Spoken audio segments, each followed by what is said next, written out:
Welcome to the College Football Survivor Show, where playoff survival is always on the line.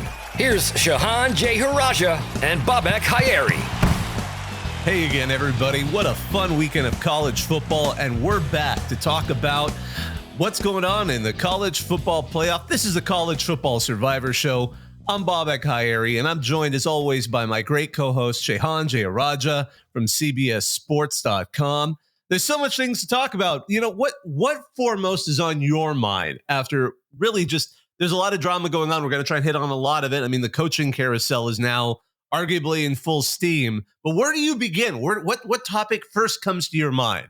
Yeah, I mean, so this past weekend, some of my friends had a baby shower for me and my wife, and so we were going to take Sunday, be very low key, and kind of not have to worry too much about college football.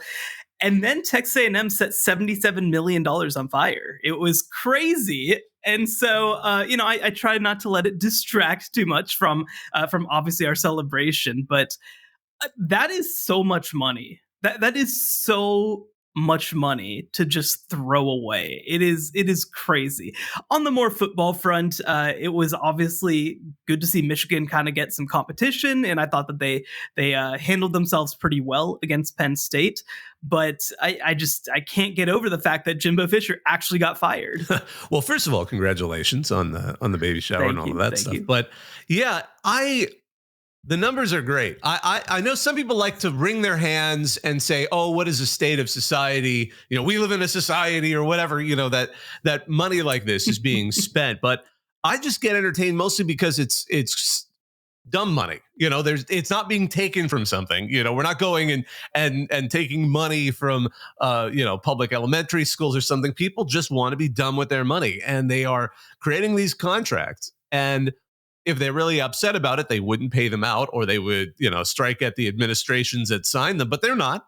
So I'm amused by it. I think it's interesting. I think there's been some good kind of breakdown of how it's actually going to pay to Jimbo. I'm amazed. First of all, the stars in all of this are not the administrators, or not the coaches, are not, the journalists who find this stuff out. It's the agents in all of this. Like, they deserve every penny that they earn, because whoever I still think whoever represented Charlie Weiss in the past is one of the all-time great agents, because at one point he was being paid by two teams simultaneously, not the coach there. So I think these agents are earning their pay, and much to the detriment of some of these fan bases, and perhaps hoping that this money could go elsewhere. But it's a heck of a thing. I'm wondering if we're going to see.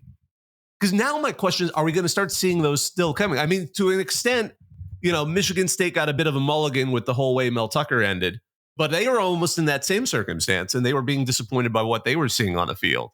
But with Texas A&M, I wonder if the next coach, is there going to be that kind of brinksmanship? Like, they're going to want to get those big candidates. They probably have, I hope they have a candidate in mind if you fire a head coach after he wins a game 50 to whatever, when he win that many points, and suddenly, the wheels are already in motion. But I'm wondering if they have someone in mind, and that person knows Texas A&M wants them. Is there going to be that, like, well, we don't want to give you as big of a payout as we offered Jimbo? Are they going to say, like, well, no, I know you're good for it. You just paid it out. I know you're good for it. So I'm kind of wondering how that's going to play out in the next round of negotiations for that position. Well, I think for me, I don't think that anybody should be afraid that they're not going to get their money if they go to Texas A&M. They're going to.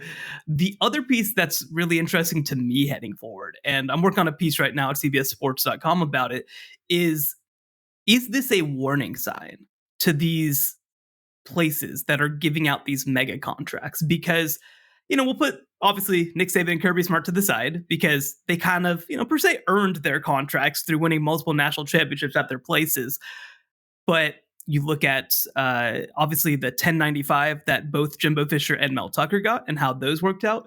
You look at the 1095 that Brian Kelly got at LSU. It hasn't been horrible, but I think it's been a little disappointing.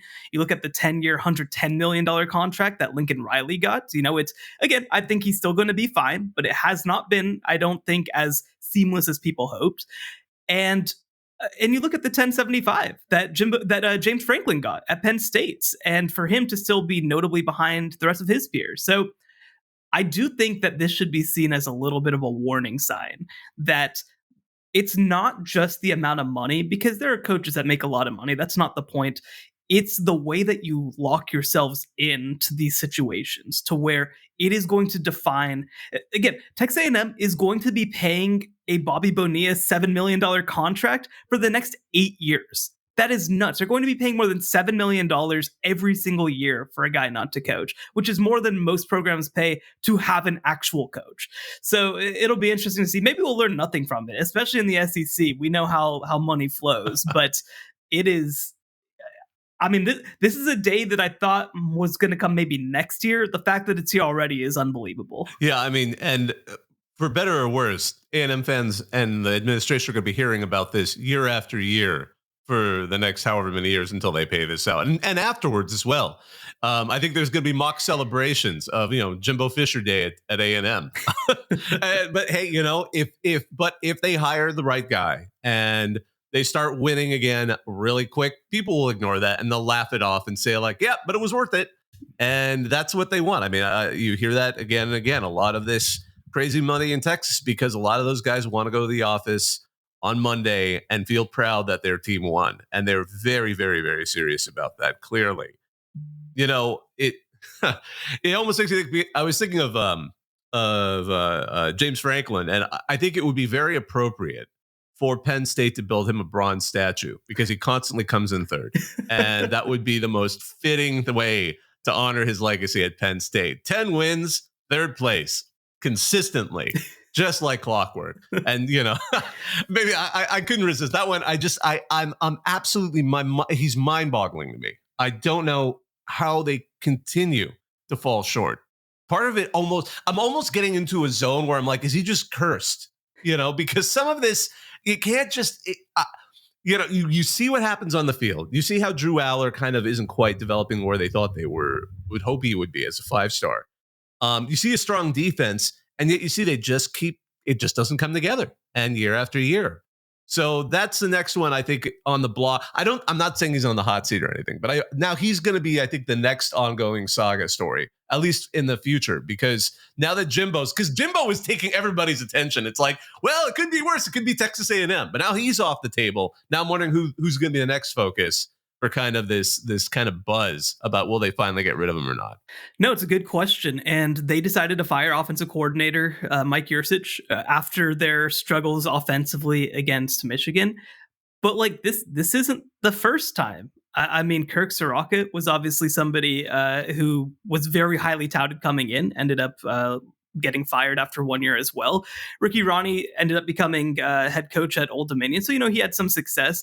Similar deal with Joe Moorhead. He moved over to Oregon. But like, I believe that this is going to be his 6th offensive coordinator, James Franklin's at Penn State. That's a lot of offensive coordinators, and most were not successful. So I do think that certainly he has some questions to ask of himself, but they got to get this thing figured out.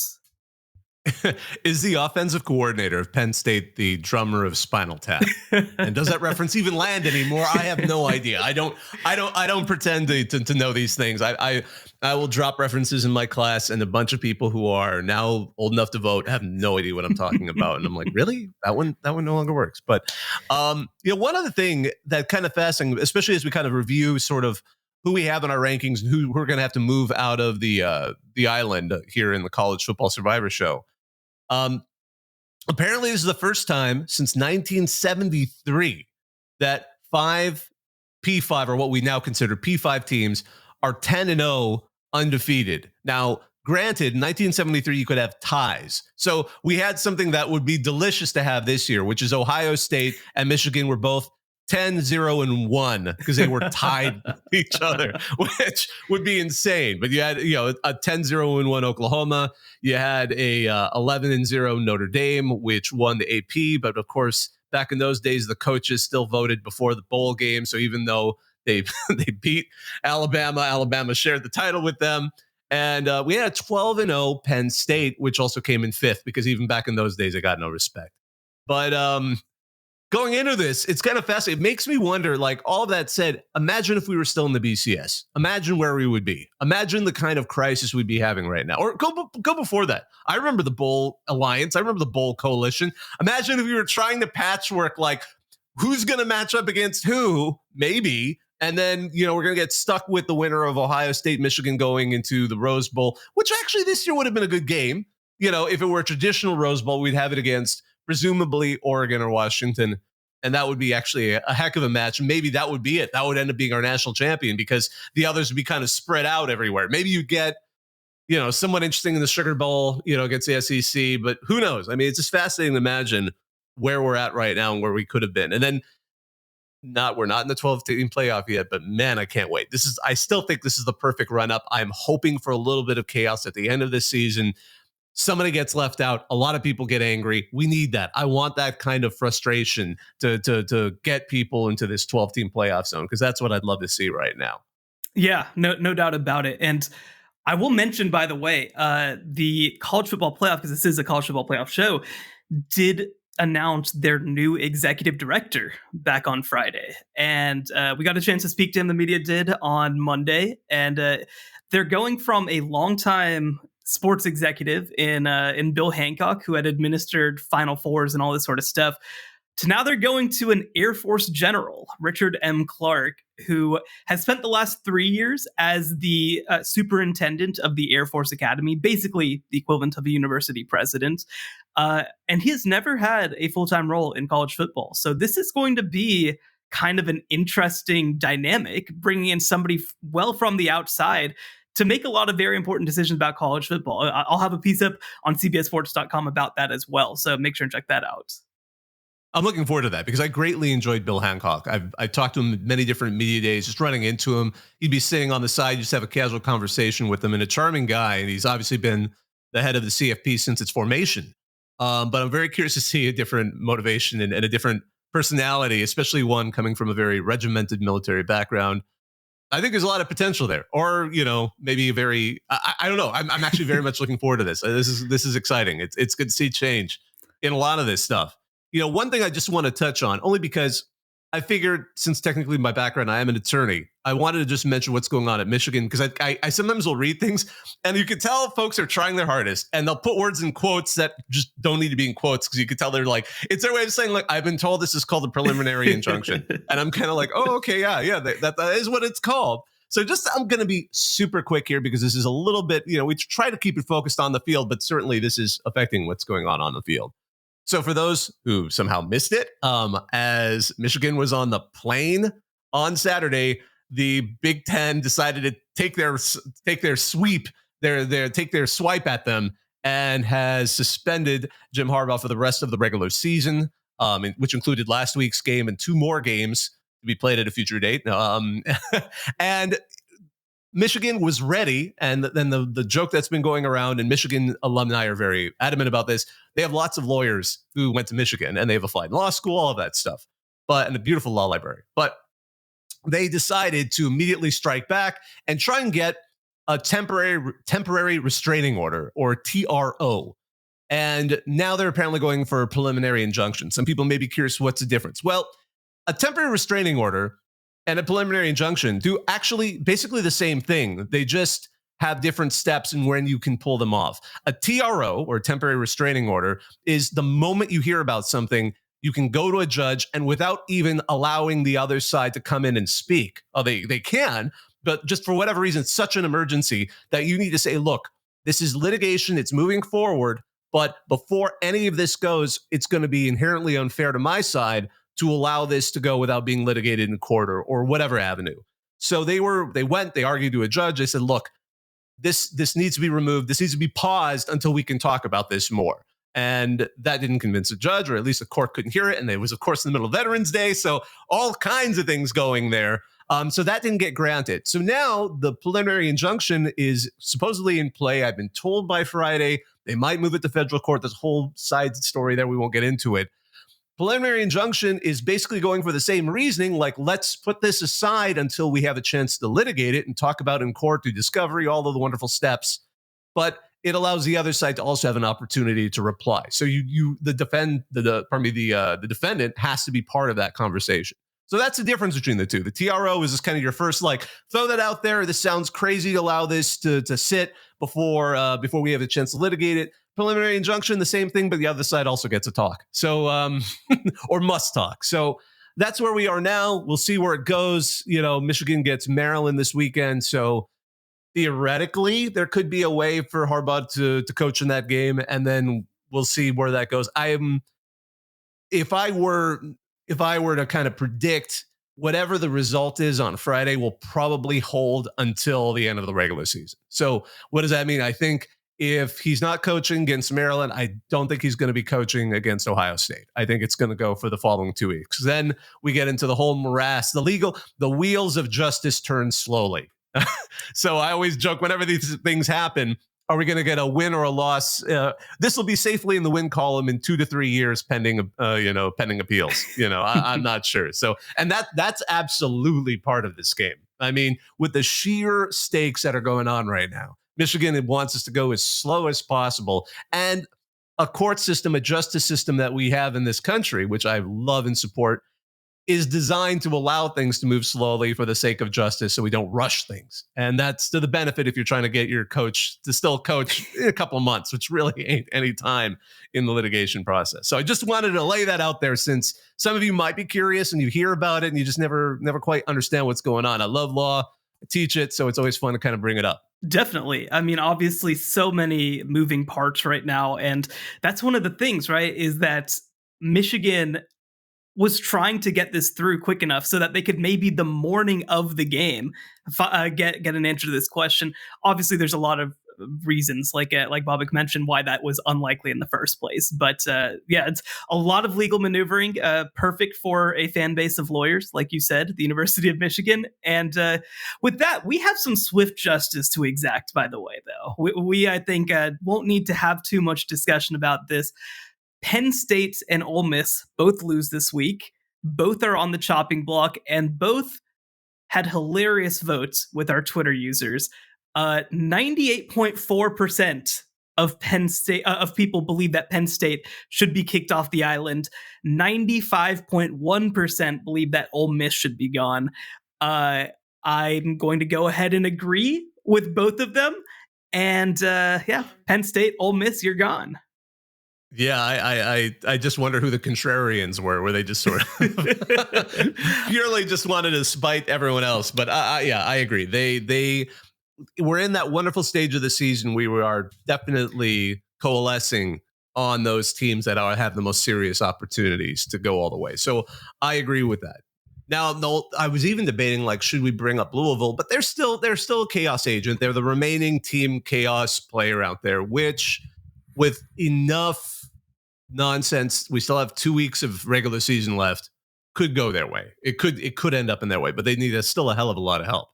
I am curious to see, and I'm not going to bring them up. I'm not going to nominate them to be included, but there's still 2 teams out there that I'm not totally giving up on, because I think there is a backdoor way. After this past weekend, Mizzou suddenly got my attention again because they absolutely wrecked Tennessee. So they're third place, but I think they're out only because they don't really have any opportunities to prove themselves again. They've got 2 weak teams. I mean, they finished with Arkansas. They're not going to go to the SEC title game. I think they're out. Oregon State's the other one, because now they get the really crazy part of their schedule, and they're already fairly high up there. I'd be very curious to see what happens if Oregon State wins out. But I don't think it'll be enough, so I don't think they should be included. But I think those 2 are our chaos agents right now, but mostly Oregon State, only because they can actually go out there and mess up a few of these remaining few on the island. If Oregon State wins this week against Washington, then I think that we should at least have a vote to put them back in. But otherwise, I think we're probably down to 9. I think that that's probably the list of teams that have a chance. Obviously, things to mention: James Madison, of course, not eligible despite being undefeated. Air Force, we had a conversation about a few weeks ago, completely decided to fall apart in front of us. And Tulane, with the loss to Ole Miss, they're not going to have a chance to get in. So I think we're at the 9 right now that really have a chance. And I think from now, I mean, again, look, we have the ability to add teams whenever we want, but I think we're going to do more whittling than adding at this point. And Liberty, we know you exist, but sorry, no. So I just had to put that one out there. You can go 13-0, and we're all going to go like, yeah, but we really haven't played anybody. I mean, it's cool you guys get to play New Mexico State again in the Conference USA title game, but ain't going to be enough. We love you guys. I love Jerry Kill's team, but yeah. Anyway, yeah. So it looks like we've got, and I think genuinely these are going to be the only potential finalists, pending and real wackiness in Oregon State winning out. We're going to see Georgia, Michigan, Ohio State, Florida State, Washington, Oregon, Alabama, Texas, and our wild card Louisville sitting out there. So that's who we've got on the island, and I think that's a good ranking. I'm very curious to see. I think we're going to see how it all pans out, but I think that's it. We've got our island is shrinking as it should. So next, we're going to focus a little bit on coaches and what does a college football playoff contender look like, at least the people who lead those teams. We're going to have that discussion next here on the College Football Survivor Show. The College Football Survivor Show, where playoff survival is always on the line. So now let's take a look at coaches and coaching, because you can't have a college football playoff contender team without the type of staff that you need to lead it. And we thought this was a good time to bring it up because the coaching carousel has started anew. We've seen, obviously we talked at the beginning of the show, Texas A&M has let go of their head coach, but also their opponent, Mississippi State, has let go of their head coach, because you win, you're fired, you lose, you're absolutely fired. Boise State's got a head coaching vacancy. Brady Hoke's announced he's retiring at San Diego State. And of course, we already had the sort of existing vacancies at Northwestern and Michigan State already this season. So there's a lot of spots there. And some of these teams, especially A&M, especially, Michigan State, arguably as well, have annual expectations of at least contending for a playoff spot. So let's talk about who we'd pick. Would you go someone, what sort of people are we looking for? Are we looking for a Nick Saban? Are we looking for a Ted Lasso? Are we looking for what kind of people would we want there? And I'm sorry, I had to throw out Ted Lasso because the idea of A&M just going completely bonkers and getting someone from like Manchester United has been in the back of my mind.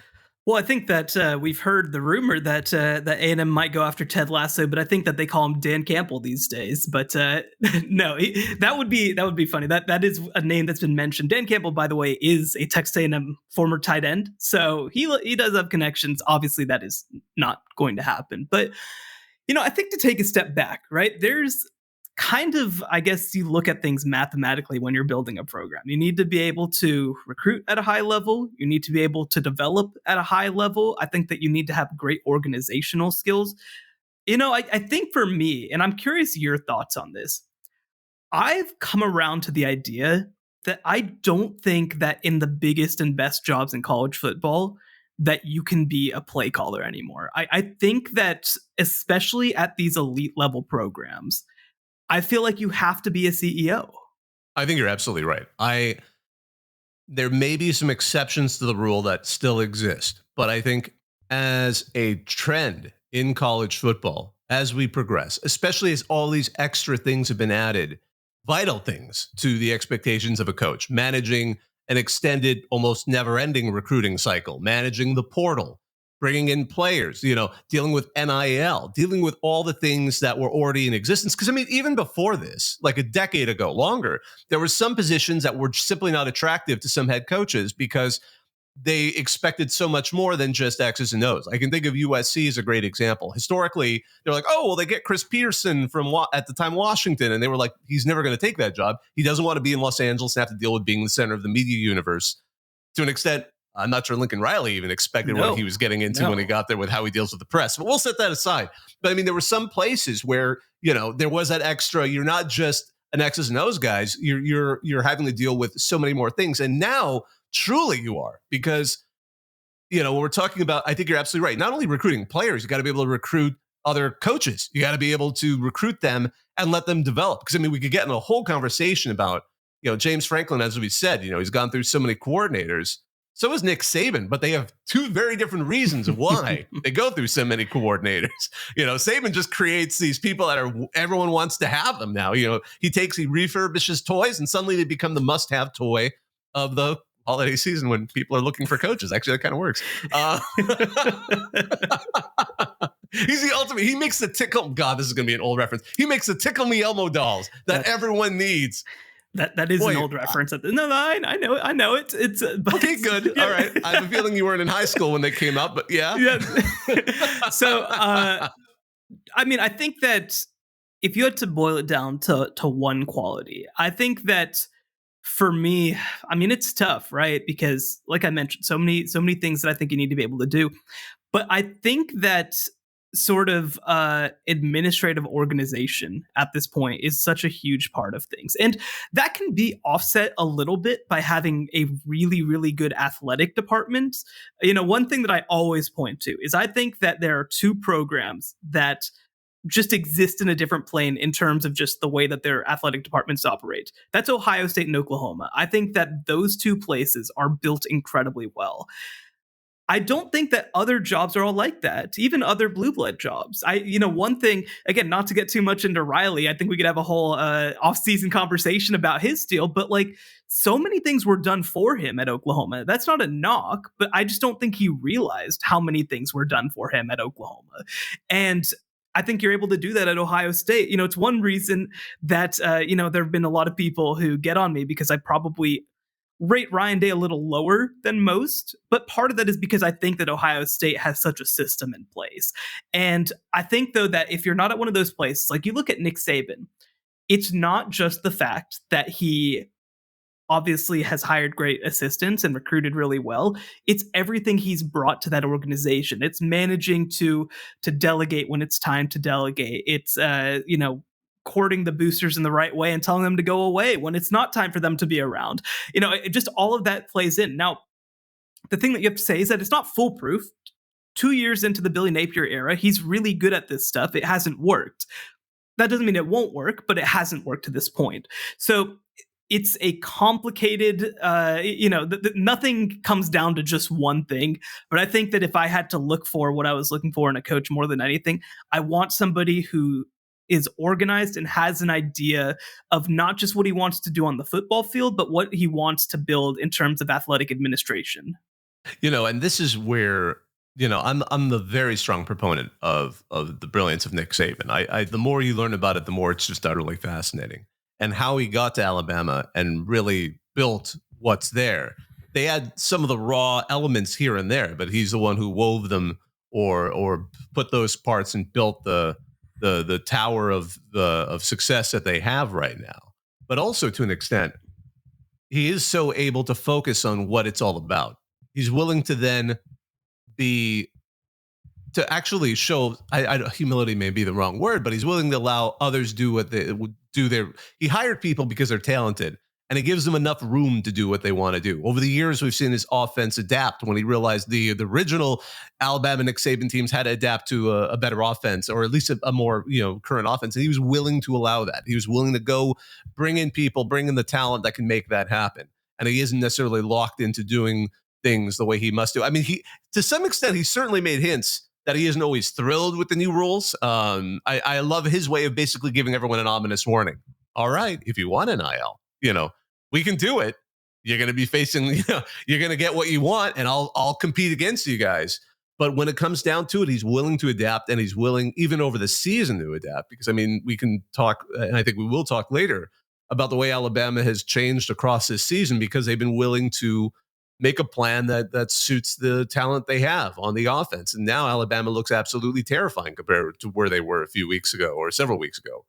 But yeah, absolutely. I think that's one of those things, and that ability to recruit, manage, and keep people focused, because that's Harbaugh's strength, you could argue. Like, keep your team focused. The world could be blowing up all around you, and for them, it kind of does feel that way. But they are able to just go in, play the game, focus on it, and then, we see, the after the game, you see the emotions come out because they've been bottled in. They've been so focused, and then suddenly they can kind of just, what they're really thinking comes out. And I thought that was absolutely a beautiful moment at the end of the Penn State Michigan game. But yeah, I think those are absolutely some of those elements.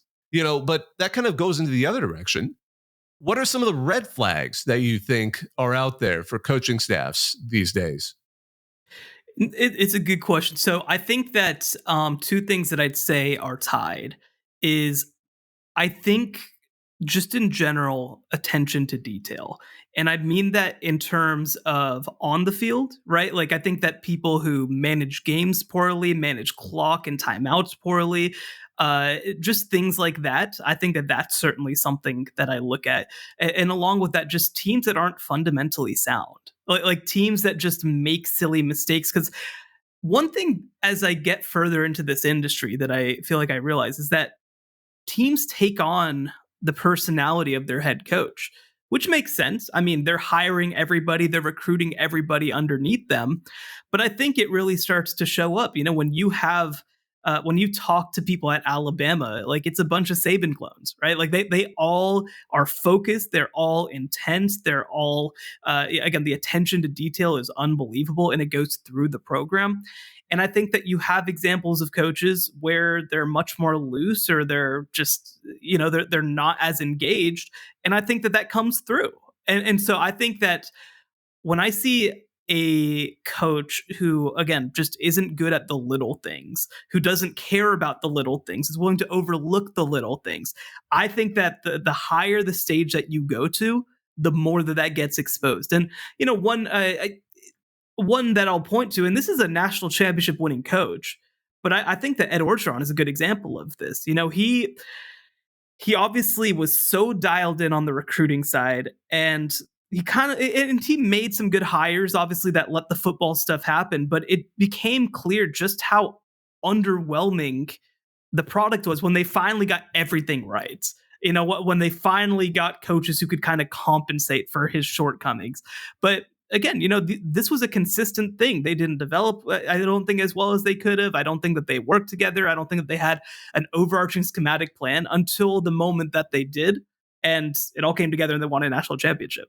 Absolutely. And when I look for negative things, I tend to go towards kind of the inverse of what we were just talking about on positives. For me, it's a coach that is resistant to change, especially, things that are absolute. There's one thing to be, as I said, Nick Saban and I'm not a fan of this, but I'll do it. If you guys want it, be prepared for the consequences, and moves into it, whatever. Now he's fine at everything they've thrown at him, the portal, the NIL, etc. But then you get someone like Dabo Swinney, who seems, and who is also a national championship caliber coach, who I don't think anyone can argue has taken Clemson to some heights that they could have only dreamed of. And I'm not going to be like one of those callers who we dealt with. That still was one of the funny moments earlier this season. But I think it's interesting to me because then we're watching him be very resistant to the portal year after year. And we're watching the struggles that are happening now.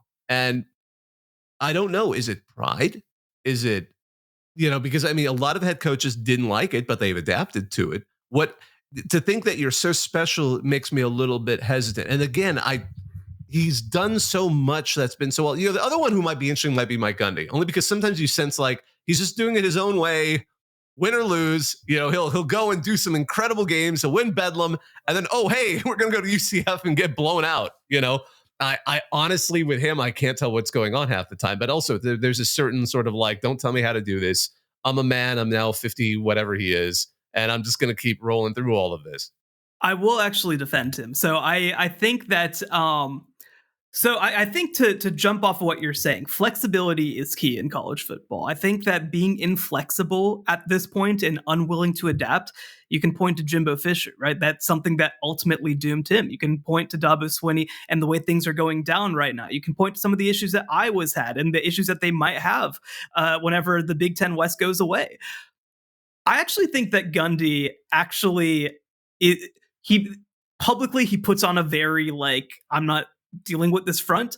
He's actually been more schematically evolutionary. Is that the right way to phrase it? Than anybody would expect, right? So, he saw in the Big 12 over the past couple of years, people have really moved to a 3-3-5 to take away some of that spread passing game.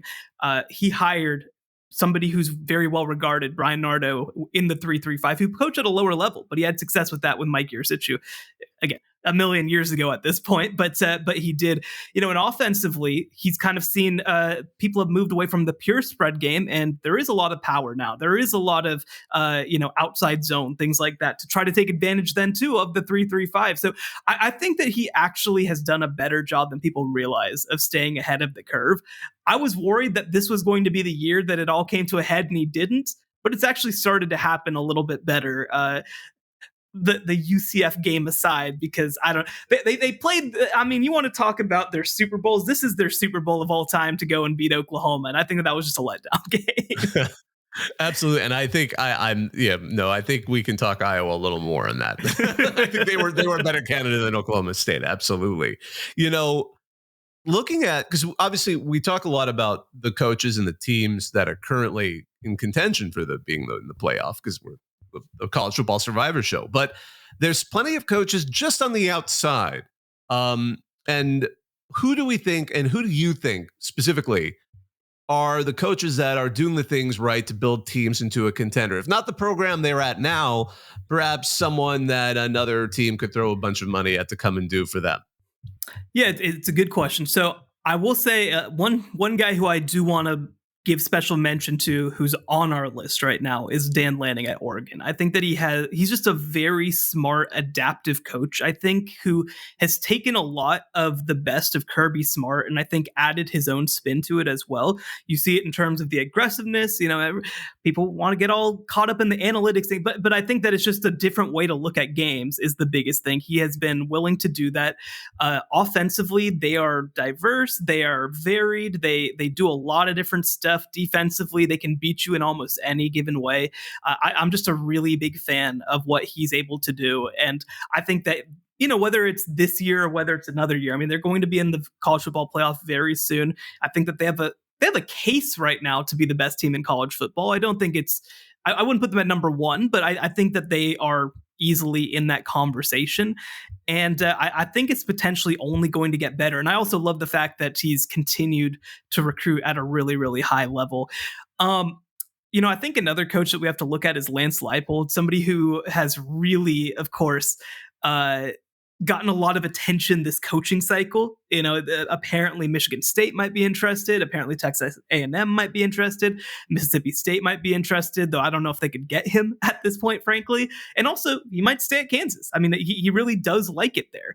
But I think that you look at somebody who has been a program builder at the Division III level before. He was at Wisconsin Whitewater, won a bunch of national championships.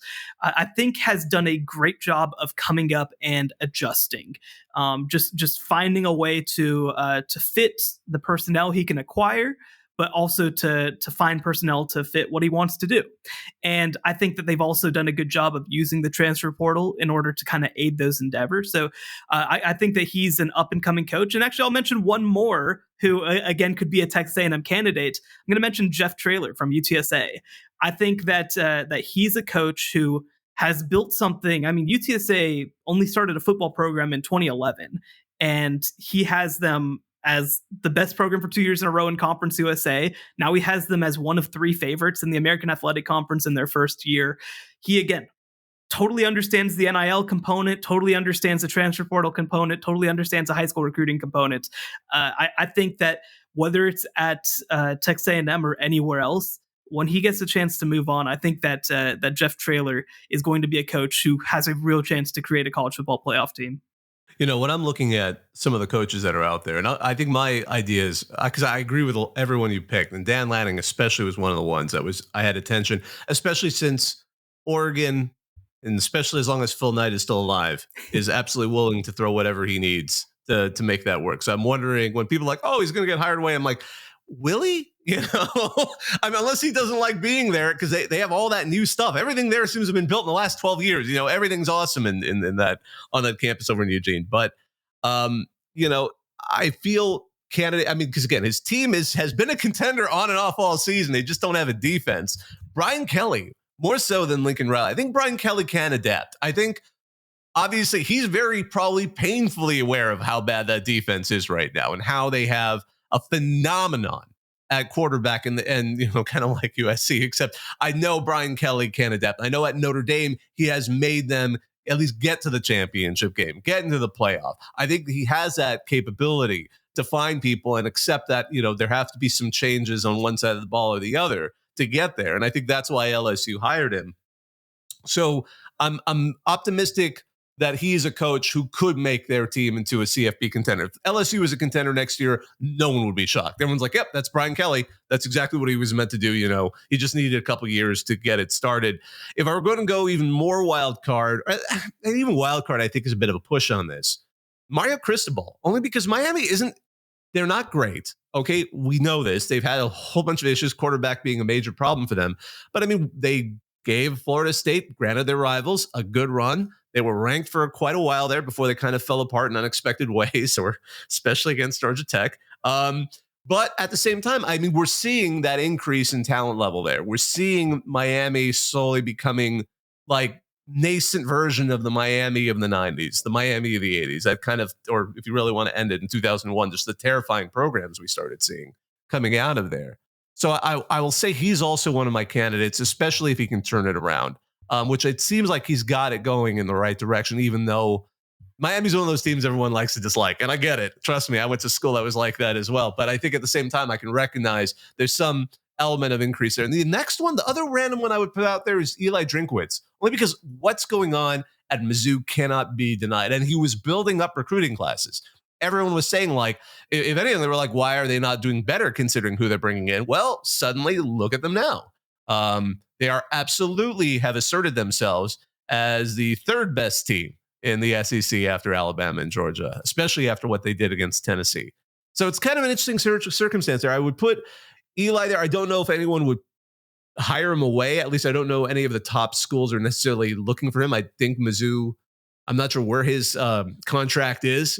But he'd be another person out there. He at least for this season, and based on what he's been building and saying he's building, I feel a little more confidence in Mizzou right now with him at the helm. No, I think it's a good choice. I will mention on the Mario front, I did see a lot of people saying, would it be possible for Mario to get the same suspension as Jim Harbaugh and just not be able to coach on game day so that he can do everything to build our program except have to make fourth quarter decisions? But no, I think that he's doing a very good job of building up this program. If we want to get a little even more off board, because you know that I love to get into the weeds, I think both Arizona schools have some really interesting coaches. Jed Fish at Arizona and, oh my gosh, I'm blanking on his name right now, Kenny Dillingham at Arizona State. I think two coaches who just get it, who understand what their programs are about, who understand what it takes to take them to the next level. Just two really, really smart guys. And it hasn't worked so far for Arizona State, but it reminds me a lot of Jed Fish's first year at Arizona, where they had a lot of good ideas. It didn't convert into wins, but it eventually did. Yeah, it's way too early to count out Kenny Dillingham right now. I mean, it's his first season. There's Jalen Rashada got injured. I mean, there's so many things that you could say, like, give them a couple more years, and I think he's got them in the right direction. I mean, just ask UCLA. that was a heck of a win for them. And yeah, Arizona, absolutely. Jed Fish, I love watching the Arizona fans. Some of them have gotten like, welcome to the fish tank. They're absolutely loving what they're seeing from their Wildcats. And, that's great. I still remember, I think they're still the only, well, of course, now it's irrelevant. I think they were the only Pac-10/Pac-12 team who had never made the Rose Bowl. And, well, now they theoretically could, but they'll be a Big 12 team. So who knows? We'll see as that moves forward. By the way, the total wild card, just for the sheer, I think, just to give the press something to write about on a level that would just take things to a nuclear level, Texas A&M needs to hire Deion Sanders. If they did that, the amount of writing, the amount of stress, the amount of chaos would be on a chart I can't even fathom. That would reinvent everything. Can you imagine? I do not want the online cyberbullying apparatuses of Texas A&M and Deion Sanders to combine, because I don't think that my mental health could handle it if that were to happen. I mean, can you imagine he goes in there like, I can get us all the players we need. We just got to redo the whole roster with A&M money. Oh my goodness. Like it's going to make firing Jimbo seem like a discount at that point, you know? Oh my goodness. Well, you know, if that happens, we'll talk about it, but we'll see. I'm curious to see how this all changes out. It's still early on. I think we're seeing a little bit of, Coach X was fired. I better fire mine just so I can say our name is in the pool for whatever candidates are out there. Particularly, I think for example, when Boise State let go of their head coach, I wasn't surprised to see suddenly Brady Hoke has announced his retirement, quote unquote. So there we go. I think next we'll go ahead and discuss a little bit of staff rankings, coaching rankings for the actual contenders right now for the college football playoff. Next on the College Football Survivor Show. The College Football Survivor Show, where playoff survival is always on the line. So now that we've had a chance to talk about what we look for in college football coaches, especially for teams contending for the college football playoff, let's look at the contenders we have right now. So we've got our top 9, and whoever ends up in the playoff is almost certainly coming out of this group. Shehan, who do you put as your number 1 coaching staff among the playoff contenders this season? So this actually is more difficult than you'd think, just because you have to figure out how much to weigh the head coach versus the coordinators. And for me, the coordinators obviously have some questions, but like, you got the greatest coach of all time, man. So number 1, I have Alabama. Nick Saban as head coach, Tommy Rees as offensive coordinator, Kevin Steele as defensive coordinator, a really experienced staff around them. This is one of his, I don't want to say it's one of his weaker staffs, but it's one of his less proven staffs. But it's Nick Saban, and also, by the way, it's Kevin Steele, who's a pretty well-known and well-regarded name on defense. Yeah, absolutely. He was. It's so funny too. I wonder where I would have been mid-season if I would have said like, well, he's good, but maybe he's lost a little bit. He's sort of a timeless person, but not necessarily. But this season, to do what they've done after that Texas loss, USF weirdness, to have become this dominant force. What they did to Kentucky just went right through them. Seeing them adapt to take advantage of Milroe's strengths. But to me, it also boils down to Saban's willingness to, again, go with who he's got. Go with the team. Trust his coordinator. Not necessarily force the coordinator to follow something that may or may not be working. Penn State, but it's just interesting to see that. And I agree, they were my number 1, absolutely. I think I had a little bit more trouble ranking. This is one of those rare times where number 1 was the easiest thing to rank. Like I'm like, okay, that there is no doubt in my head that he's the best coach right now, and especially among the contenders this season. Now, for number 2, I'd be curious to know where you went, because there are different ways you could parse this out, especially depending if you went like a very strict order or if you thought of it almost like tiers and then kind of had to parse your way through each tier. Where did you go for your number 2 coach?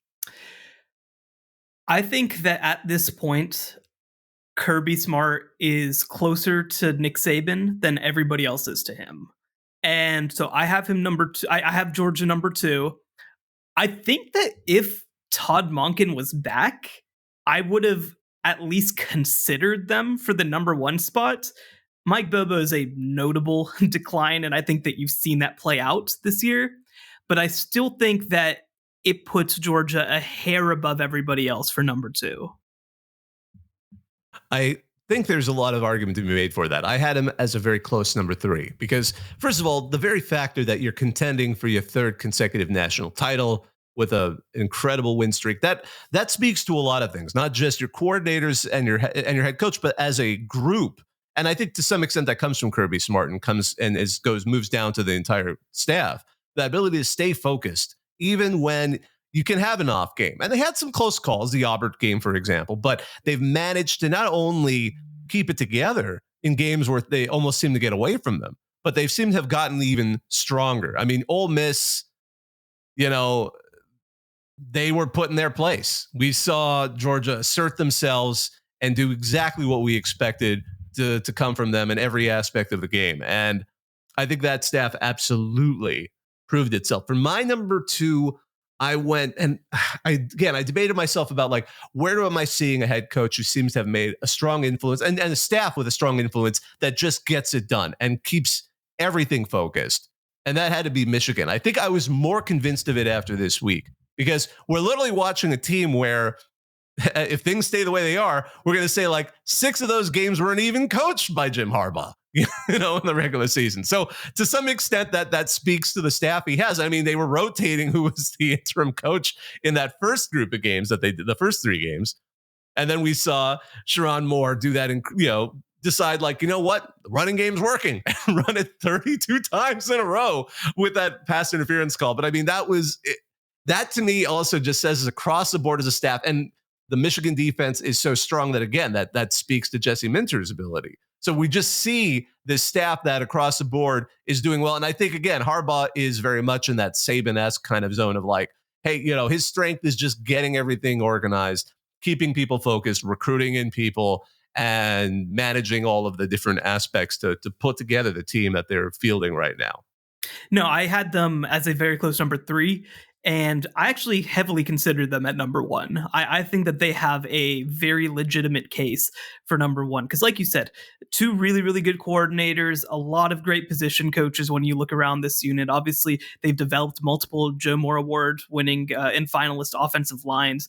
And the head guy, obviously, whatever you want to say about Jim Harbaugh, he succeeded everywhere. I mean, literally everywhere. He's won now back-to-back Big Ten championships.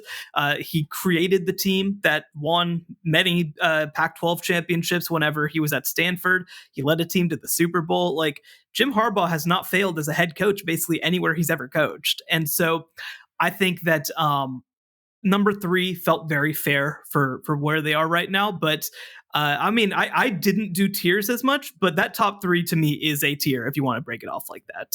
Absolutely. I had that same thought. To me, the top 3 were no brainer.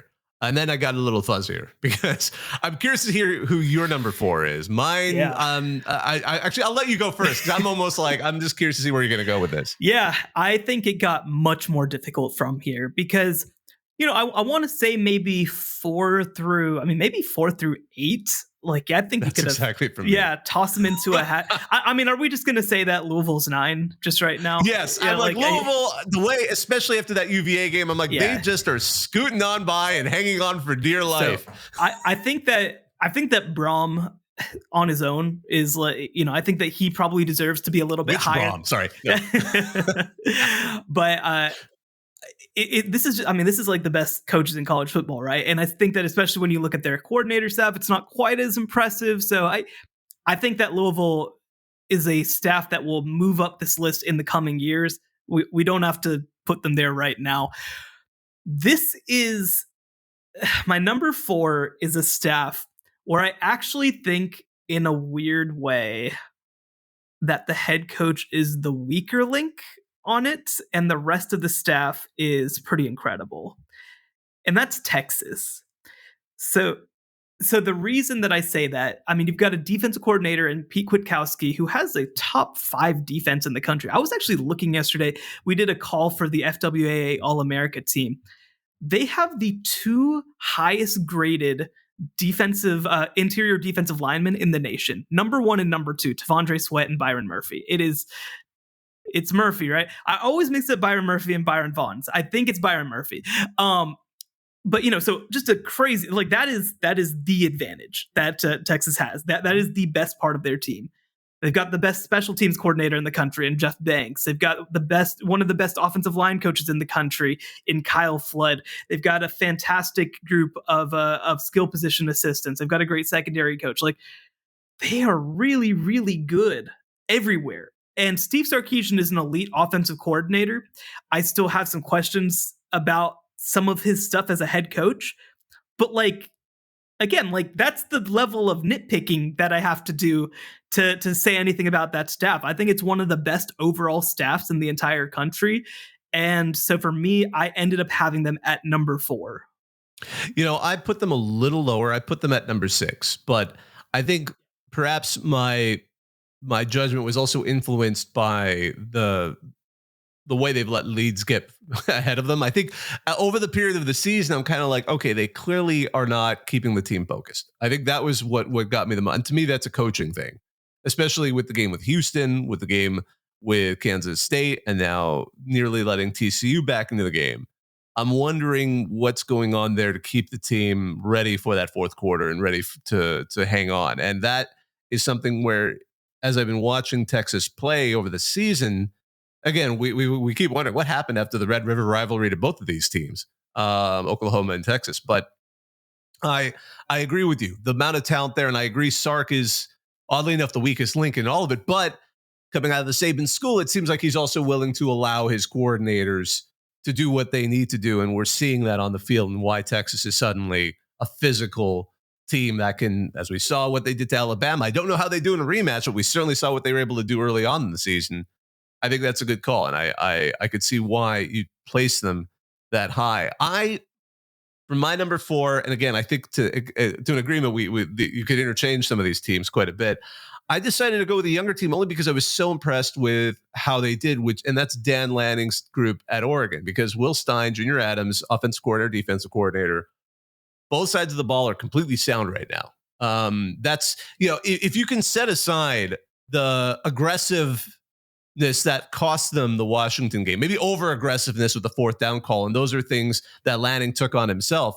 I think other than that, they're a well-rounded team that is showing an ability to excel in all aspects of the game. I mean, Oregon right now, as we've said, like if they were to win out, I don't think anyone's going to be shocked right now. I think everyone's very much with beta. First of all, goodness gracious, Pac-12, thank you for this entertaining next couple of weeks. But I think they are right now the team I would put at number 4 in terms of just the quiet consistency. I think that's it. They're just there. They're solid on both sides of the ball. And whatever mistakes that were made are the gambles you expect a head coach to make, and they just didn't work out. But if one of those had, suddenly we'd be talking about like, oh my gosh, look at Oregon. So, and we still are at this point. No, it's a great staff. You mentioned obviously some young guys on offense.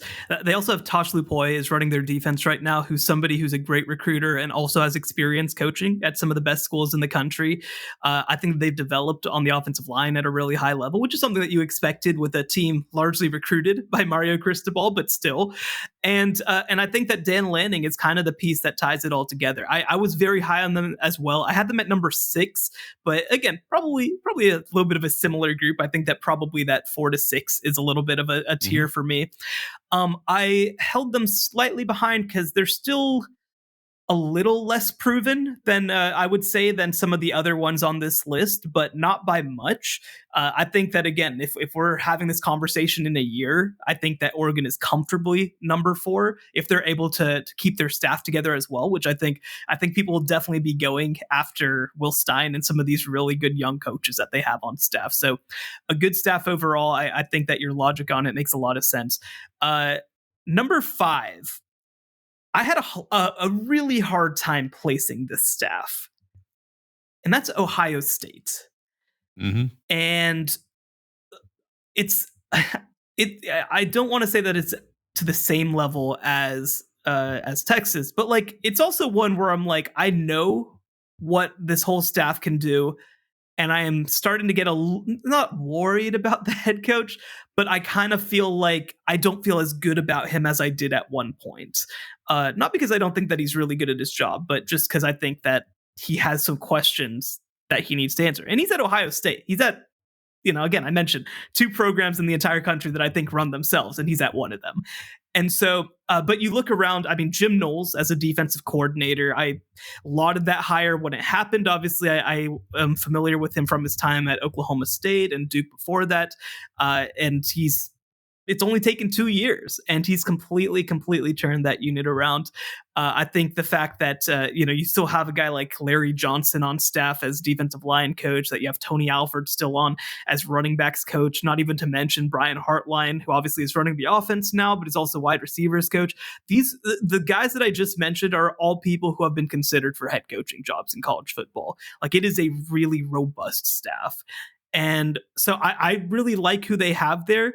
And, ultimately, I think that this is, again, one of the stronger staffs in college football. The more that I talk to myself, I feel like I need to put them at 4 ahead of Texas, but I think that number 5 is a pretty fair spot for them as well. I had trouble placing them at that whole middle group. So I have them at 7, but to me, it's almost like a middle tier.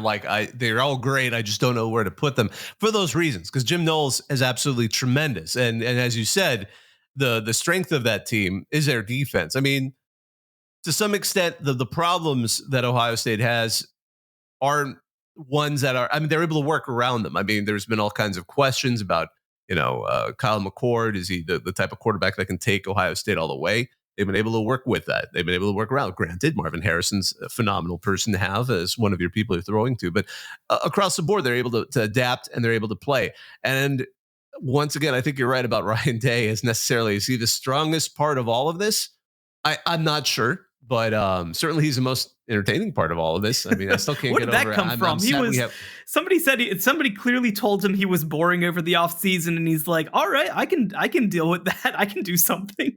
We need more of these WWE style promos being cut by coaches, because that early part of the season was glorious for them. I was like, is this the future of college football? If so, I am so here from it.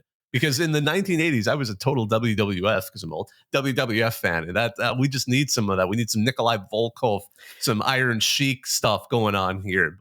The real question is, will they be able to start a rivalry between somebody who was born like later than 1950? Like will he be able to cut a promo on somebody who's within 30 years of his age? Oh my goodness. I need him. We need a Gen Z coach as soon as possible, just for that kind of a mix up. We need, or Coach so-and-so said you're blah, blah, blah. Like, what? We need that kind of, I'm starting to learn Gen Alpha slang here. All right. So I could toss out some of that, to all my Rizzlers out there and all those other things. Yeah. I'm old enough now that I can make these things really painful for those kids. Now, apparently Ohio is a part of the slang now in the youths. So, obviously my child, whenever they're born, will be Gen Alpha most likely. And so we had a whole conversation at the baby shower about how just they talk about Ohio all the time. I don't know what I'm going to do if my future child just talks about Ohio all the time, except for that, I guess it'll be just like my Twitter mentions. Well, it'll be really fun to see in about 10 years how the applications start changing for some of these colleges. Like if suddenly there's a whole generation of kids who want to either be Buckeyes or Bobcats. They just want to go to schools with Ohio in the name. Is that going to be the next step? Is Athens, Ohio going to be like this next college mecca? Who knows? We'll look at that. But going back to college staffs, for me, number 5, I put Florida State. And I think I was just kind of impressed by what they've been able to pull off as a program, as a group, with Alice Atkins, Adam Fuller, Randy Shannon, who clearly has been around quite a long time, and Mike Norvell. They are able to do what they need to do. They're able to come back and win games, which they have now had to do several times. And to me, what they've been able to do is purely a product of their coaching staff right now. I mean, Florida State it's still, I feel like they're still asserting themselves as the height of their 90s, especially in the 90s under Bobby Bowden. I think they're still trying to find that spot back, and to see where they are now, especially as bad as it got. I credit that whole coaching staff for that. But again, it's a very malleable group. But for me, they were number 5. Where did you have them? Yeah, that's interesting. So I have them number 8. Again, this is a list of some of the best staffs in college football. This is not like intended to be a slight by any means. I think for me, because just to go through, right, I have Bama, Georgia, Michigan, Texas, Ohio State, Oregon. And my number 7 was Washington. And for me, I think the thing that I valued about Washington versus Florida State was just how quickly and effectively they were able to turn things around. And certainly, I mean, look, Kalen DeBoer was not digging out of quite the hole that Mike Norvell was coming up, absolutely. But I think that at this point, I'd say that he's made a better team in a shorter amount of time. Maybe that'll prove to be wrong. I don't know. We'll have to wait and see. But I just think that what Washington's been able to do, I mean, just with like like an introduction, I think, of culture and attention to detail. I mean, Kalen DeBoer, for people who don't know, was an NAIA coach and completely ran through everybody during his time at Sioux Falls. He had a 67-3 record in NAIA with 3 national championships and an NIA. Oh my gosh. It's fun. I've written about the NAIA, and you get so used to having to try and say that. Even in their headquarters, they have trouble saying it sometimes. I love it. But they also had an appearance in the national championship game that they lost. So like he's won forever. 12-6 in 2 years at Fresno State, and 9-3 in his only non-pandemic year before he ended up getting this job. He was also an offensive coordinator who helped set up that Indiana run during the pandemic. Like he shows up and places win. And then Ryan Grubb, a $2 million offensive coordinator at this point, is somebody that Alabama wanted, that everybody in the country wanted, and they were able to keep him around. Like, this is a really good staff. I will say I don't necessarily know that they're as complete a staff as, I think you could make the case that Florida State is, right? I mean, obviously, defensively, it's a little bit more of a work in progress still. And William Ng, the defense coordinator over there, isn't as much of a known name as Randy Shannon is. But I just think that when you look at Kalen DeBoer as a head coach, I think that he has been damn near a miracle worker as a head coach. And so for me, that was a guy who I felt like I had to have just a half step ahead of Florida State's. No, I appreciate this difference because I actually had them at number 8, only because I think I'm hesitant to say they're totally proven at this level, because for the 2 years they've been at Washington, the staff has had Michael Penix Jr. Sure. And I think when he is such a tremendous talent. Now it's not quite as imbalanced as USC is, but some of those games they've had where, again, that Arizona State game where the defense had to bail them out on a pick 6 because the offense just stopped working that one day. I'm a little more hesitant in how uneven they've been. And that has got me wondering, like, will we see a situation where in a few years we're like, oh, when you take away that Heisman caliber quarterback, oh, the team actually is only so-so.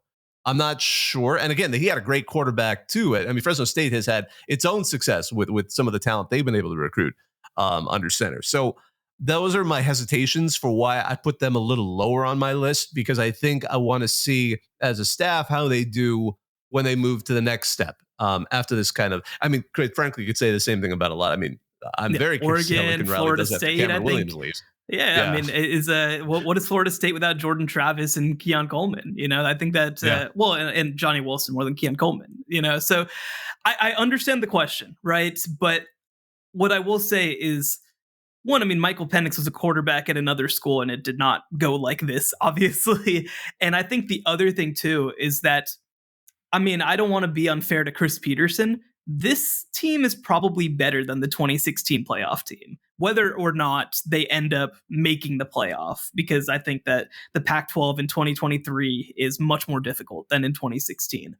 And the fact that no matter who he's been able to pluck out of thin air over there, the fact that they've been able to already put themselves in a position to be one of the best teams in the country in such short order. And by the way, for 2 years in a row, they went to 11-2 last year as well. And they also have the second longest winning streak in the country among FBS programs, only behind Georgia.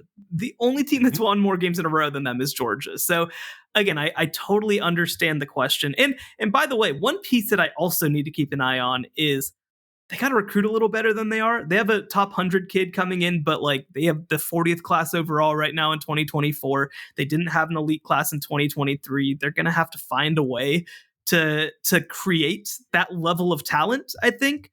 And Florida State, we have seen that. So there's some questions, but I think that what Kalen DeBoer's done to this point is pretty unbelievable.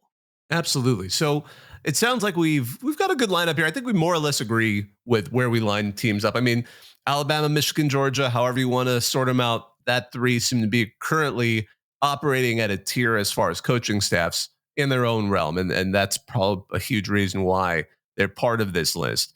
Louisville, we're just still too early. You guys all just got there. Feels like these teams are getting too close. And I think that middle group, it's an open question. We'll see how this this works out. What a great way to wrap this up. Looking at the top coaching staffs, it's been an exciting week of college football. Really looking forward to this next week. We're going to hopefully see maybe a few more of these teams fall off of the island, or perhaps we'll see Oregon State play their way into consideration. I just wanted to say on behalf of both of us that we thank you as our listeners. We encourage you to go and participate on our X account at CFB Survivor Show, where you can vote on our polls, message us your thoughts. Be sure to like, rate, subscribe wherever you get your podcasts. I also want to thank our producer, Joey Aliberti, who's been behind the scenes and helping us get this show together. I'm Bobak Hayeri. He's Shehan Jayaraja, and you can find his work at cbssports.com. Thanks for listening. This is the College Football Survivor Show. The College Football Survivor Show, where playoff survival is always on the line.